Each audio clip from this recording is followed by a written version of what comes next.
Major, major, major news yesterday.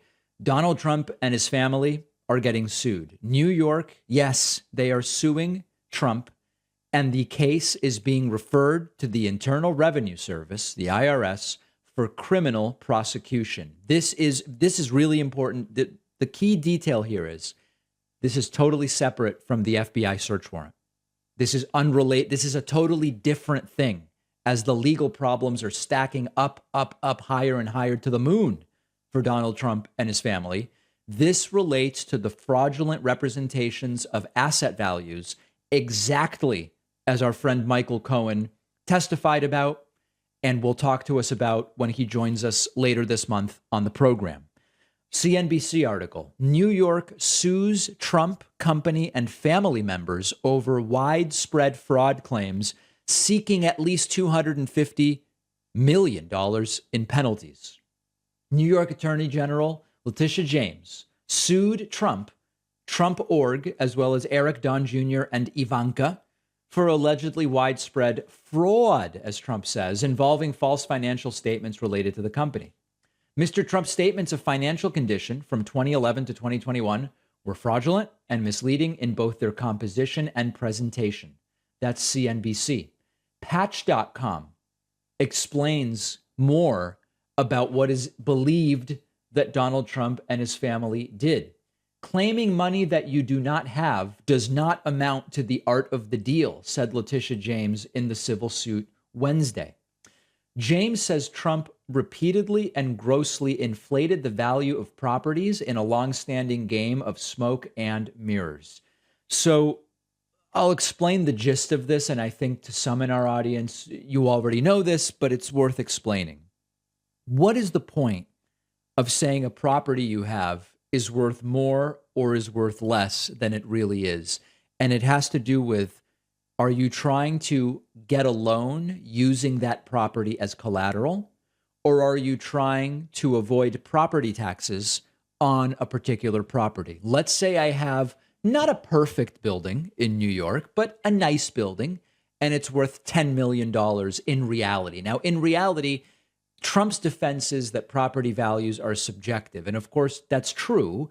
But let's say that on average, independent appraisers say a building is worth $10 million. If you need a $15 million loan, the $10 million building is not going to suffice as collateral. In general, you can get, generally speaking, 80% loan to value, meaning for a $10 million building, you can only get a loan of $8 million against it. So in order to justify the $15 million loan, Trump can say, this is a great building. This is a $20 million building. And now that would enable him, if the bank believes it, to give him a $15 loan against it. So that's when you inflate the asset value. On the other hand, in comes the property tax collector, the real estate tax collector, and says, you've got a $10 million building here. You owe us money for property taxes based on 10 million. And then Trump can make a completely different case and say, no, listen, the toilets aren't so good. You got to flush them 10 to 15 times, as Trump often complains about. And, Jared Kushner is evicting people and all these different things. It's not worth 10 million. It's only worth 5 million. So tax me on the 5 million. It's a type of fraud. And it relates to keeping two sets of books, and it relates to a whole bunch of other accounting and different types of fraud. So this is the crux of it. Now, we've got a couple of videos here from the Attorney General, Letitia James, and she has quite a bit to say about all of this. Mr. Trump also blatantly ignored legal restrictions at Mar-a-Lago. Mar-a-Lago was valued on the false premise that it sat on unrestricted property and could be developed for residential use. However, Mr. Trump knew that Mar-a-Lago was subject to a host of onerous restrictions and limitations. Mr. Trump himself signed deeds sharply restricting changes to the property and donating his residential development rights in an effort to get a tax deduction and later to lower his property taxes on the property. Exactly. The deeds also require Mr. Trump to donate over 23% of Mar-a-Lago's value to the Historic Trust for Historic Preservation if he ever sold it. Despite these significant restrictions, Mr. Trump valued the property based on the false premise that it was an unrestricted residential 18-acre plot of land that could be sold and used as a private home. In fact, the valuations represent that these restrictions don't even exist. The club generated annual revenues of less than $25 million and should have been valued at about $75 million. However, Mar-a-Lago was valued as high as $739 million. Bit of an exaggeration, that's for sure. And Letitia James there outlining just more examples of the type of thing that I'm talking about. Now, what is she seeking? Well, in addition to $250 million in damages, her goal is to prohibit any of Trump's companies from doing business in the state of New York. And lastly, to cancel any certificate filed under and by virtue of the provisions of Section 130 of the General Business Law for the corporate entities named as defendants and any other entity controlled by or beneficially owned by Donald Trump, which participated in or benefited from the ongoing financial scheme.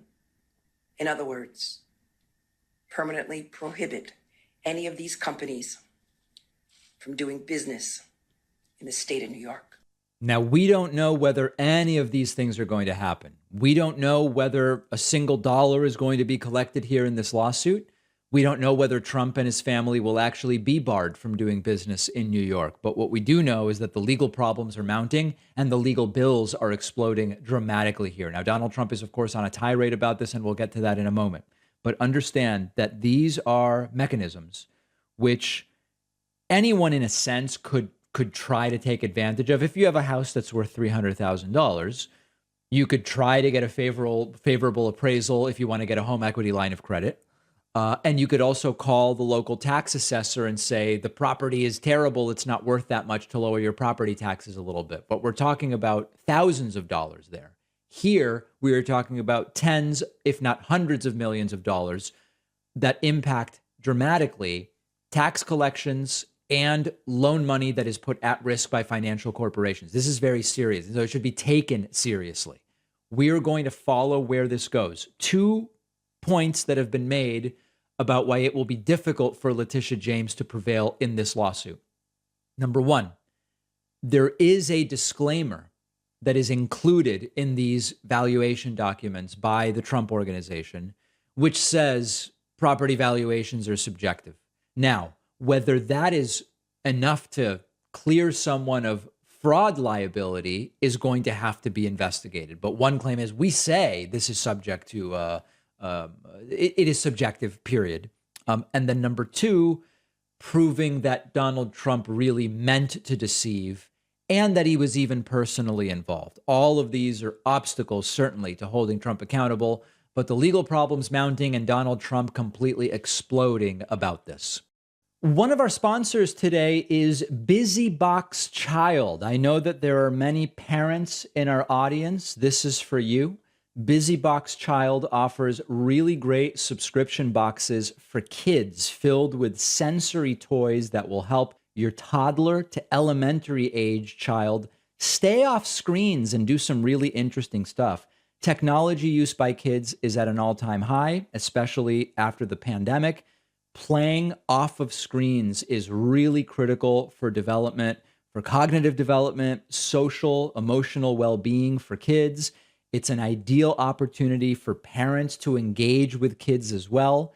Carolyn is the founder of BusyBox Child. She's a mom and a child clinical psychologist who designs all the boxes that you receive. BusyBox Child offers monthly sensory kits with different themes for each season, or you can get a monthly sand bin subscription for hours and hours of fun. Check out their mini jars and mini kits for playtime on the go. BusyBox Child is a small business that supports The David Pakman Show. Support them. Go to busyboxchild.com and use the code PAKMAN for 10% off. The link is down below.